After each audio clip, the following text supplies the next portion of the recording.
محترم ناظرین، آخر وہ مہمان کون ہے کہ جس کا اس قدر بھرپور اور ایسا عظیم الشان پروٹوکول ہے کہ جس کی آمد پہ سب کے دامن خوشیوں سے آباد ہیں، جس کی آمد پہ بجھے ہوئے دیے پھر سے روشن اور پرنور ہیں، جس کی آمد پہ بچے بوڑھے جوان سب کے چہروں پہ خوشیوں کے آثار ہیں۔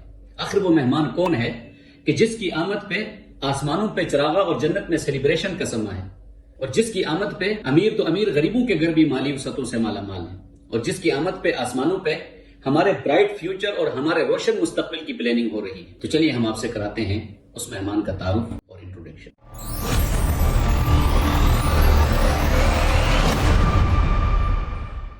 الحمد للہ ولی والصلاۃ علی نبی اما بعد۔ محترم ناظرین، آپ نے مشاہدہ کیا ہوگا جب ہمارے کسی معزز مہمان نے آنا ہوتا ہے تو جتنا ہو سکے ہم بھرپور طریقے سے اس کا استقبال کرتے ہیں، نہایت پرتپاک طریقے سے اسے ویلکم کرتے ہیں اور بڑے پروٹوکول کے ساتھ اسے خوش آمدید کہتے ہیں۔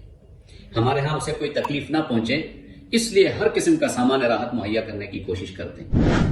اس کی آمد بسعادت سے قبل گھروں کی صفائیاں کرواتے ہیں، اس کی منشا اور اس کے معیار کے مطابق اس کے من پسند کھانے تیار کرواتے ہیں، طرح طرح کے مشروبات کا بندوبست کرتے ہیں، اور پھر اس کی تشریف آوری پر اس کے لیے اچھی سے اچھی نشست کا انتخاب کرتے ہیں، وغیرہ وغیرہ۔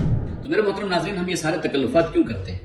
اس کی بنیادی 3 وجوہات ہیں۔ نمبر 1، اس مہمان سے اپنی عقیدت و محبت کے اظہار کے لیے۔ نمبر 2، مہمان نوازی کی فضیلت اور اجر حاصل کرنے کے لیے۔ نمبر 3، اس مہمان کی خفگی اور ناراضگی سے بچنے کے لیے کہ کہیں ہمارا وہ مہمان ہم سے ناراض ہو کر نہ چلا جائے، بلکہ ہماری خواہش یہ ہوتی ہے کہ جب وہ مہمان ہم سے رخصت ہو کر چلا جائے تو اس کے چہرے پہ خوشیوں کے آثار ہوں، اس کے لبوں پہ ہمارے لیے ڈھیر ساری دعاؤں کے الفاظ ہوں، اور اس کے رویے میں ہم سے رضامندی کا اظہار ہو، اور جب کوئی اس سے ہمارے متعلق پوچھے تو وہ ہمارا اچھا تذکرہ کرے، ان سے ہمارے اچھے برتاؤ کا ذکر کرے، وغیرہ وغیرہ۔ تو میرے محترم ناظرین، بالکل اسی طرح ہم سب کا، میرا آپ کا ایک انتہائی رسپیکٹیبل، ایک انتہائی معزز محترم محتشم، بڑی شان و شوکت والا اور بڑی عظمتوں والا ان قریب ایک مہمان آنے والا ہے۔ ایک ایسا مہمان کہ جو آپ کے دامن کو خوشیوں سے بھر دے، جو آپ کے گھروں میں رحمتوں اور برکتوں کی برسات کر دے، جو بجھے ہوئے دیوں کو پھر سے روشن اور پرنور کر دے، جو غریب کے بجھے ہوئے چولہے میں نعمتوں کی ہانڈیاں چڑھائے، اور جو امیر و غریب کے رزق میں وسعتیں پیدا کرے۔ جی ہاں محترم ناظرین، ایک ایسا مہمان آنے والا ہے کہ جس کے آنے سے مسجدیں بھی آباد ہوں، جس کے آنے سے امیر تو امیر غریبوں کے گھر بھی آباد ہوں، جس کے آنے سے آسمانوں پہ چراغاں اور جنت میں سیلیبریشن کا سما ہو، اور جس کے آنے سے غریبوں کے گھر بھی مالی وسعتوں سے مالا مال۔ محترم ناظرین، ایک ایسا مہمان آنے والا ہے کہ جو آپ کو اپنے رب کا چہیتا بنائے، جو گناہگاروں کو رب کا گرویدہ بنائے، جو اسیروں کی رہائی کا ذریعہ بنے، جو مجبوروں کی مسیحائی کا وسیلہ بنے، اور جو دخول جنت کا زینہ بنے۔ جی ہاں محترم ناظرین، ایک ایسا معزز مہمان کہ جس کے آنے سے آسمانوں پہ ہمارے برائٹ فیوچر اور ہمارے روشن مستقبل کی پلاننگ ہوتی ہے۔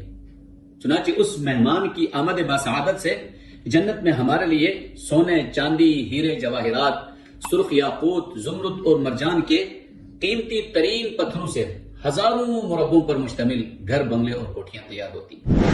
ان محلات میں جنت کی حسین و جمیل اور خوبصورت ترین ہو رہے 70 قسم کے کا لباس پہن کر، 70 قسم کی پرفیومز لگا کر، ایک ہی موتی کے بنے ہوئے خیموں میں سرخ یاقوت کے تخت پر بیٹھ کر 70,000 خادم اور 70,000 نوکرانیوں کے ساتھ ہزاروں قسم کے کھانوں سے دسترخوان سجا کر میرا آپ کا انتظار کرتی ہیں۔ میرے محترم ناظرین، آپ اس مہمان کی عظمت کا اندازہ اس بات سے لگا لیں کہ اسے بھیجنے والے رب ذوالجلال ہیں اور اس کی میزبانی کرنے والے محمد مصطفیٰ ہیں صلی اللہ علیہ وسلم۔ سبحان اللہ۔ تو خلاصہ کلام یہ ہوا کہ آنے والا مہمان ماہ رمضان ہے اور محمد مصطفیٰ علیہ السلام اور ہم سب اس کے میزبان ہیں۔ تو اس لیے ہمیں اپنے اس معزز مہمان کا نہایت بھرپور طریقے سے استقبال کرنا ہے اور نہایت شاندار طریقے سے اس کا احترام و اکرام کرنا ہے۔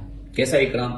سنیے میں آپ کو بتاؤں۔ تو سب سے پہلے ہم نے اپنے اس معزز مہمان کو وقت دینا ہے، اس لیے کم از کم ماہ رمضان میں ہم اپنا ایک نظام الاوقات مرتب کریں، اور جتنے بھی غیر ضروری کام ہیں ان کو مکمل طور پر سکپ کریں، اور جو بہت زیادہ ضروری ہیں جتنا ہو سکے ان کو بالکل محدود کریں۔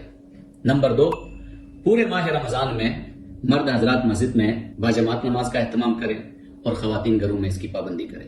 نمبر 3، پورے ماہ رمضان کے پورے روزے رکھنے ہیں۔